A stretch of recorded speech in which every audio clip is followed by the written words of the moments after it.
Hi, I'm Dougal Driver and I'm chairman of the Society for the Environment. I'm a chartered environmentalist, but my main working career has been in forestry and I'm a chartered forester.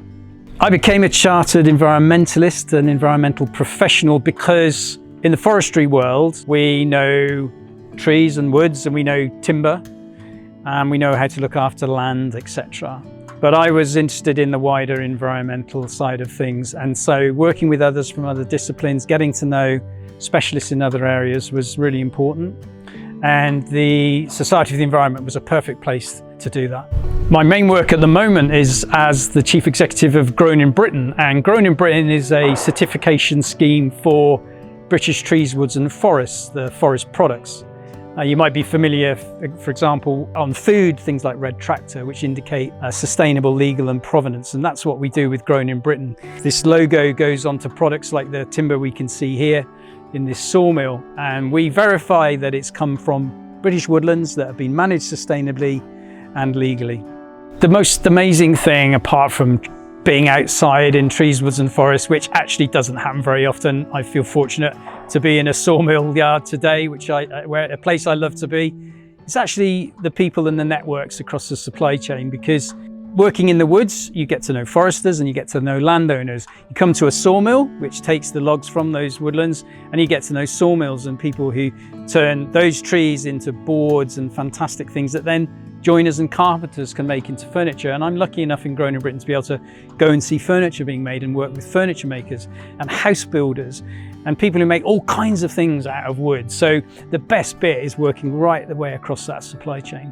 Well, I started in the woods. I worked 6 years in the woods, so my role has changed from being someone with a backache and calluses on my hands to then managing others, and now, running a business. So arguably I've become more sedentary, but actually, of course, as you develop your professional skills and build a career, it also gives you a few more choices. And over time, you realize maybe what you enjoy the most and perhaps what you're good at and maybe what you're not so good at.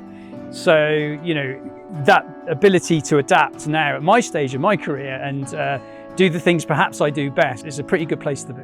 I also enjoyed the challenge of building and developing an organisation like the Society, and I have been on the board for quite a while and vice chairman for a few years, and now I'm chairman. And I feel honoured to be able to actually support the work of the Society, because it's a global organisation, and what's not to like? Every environmental professional, every environmental technician is doing good for the planet, and let's face it, at this point in time we need as many people as possible. So in particular, I've enjoyed some particular aspects of my work with the Society, such as I'm fortunate to chair the panel of judges for the Environmental Professional of the Year, for example, and that's been a real privilege.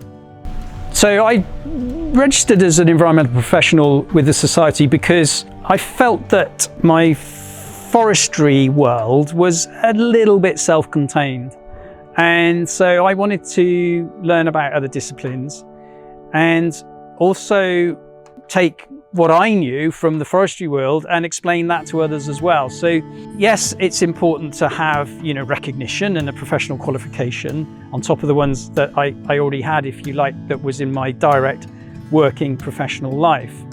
But actually being able to work with, network with, be influenced by and influence others outside of forestry is really, really important to me.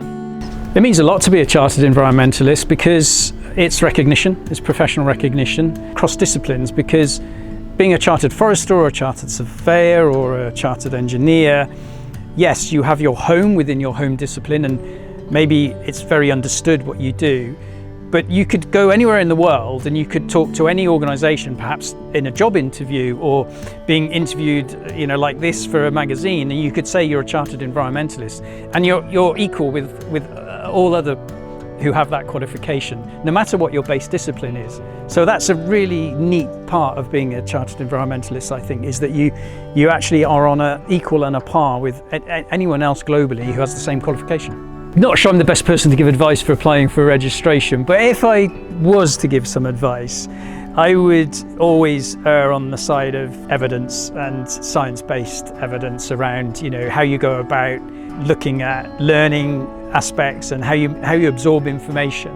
You will meet people and you will read things that will come through opinion and anecdote and experience, but always ask a second question, always ask a third question, and make your responses, whether it's in an application or in an interview for registration, whatever it might be, think about the science behind it, and by all means build your own opinions about what you see and hear, but base it on evidence would be my advice.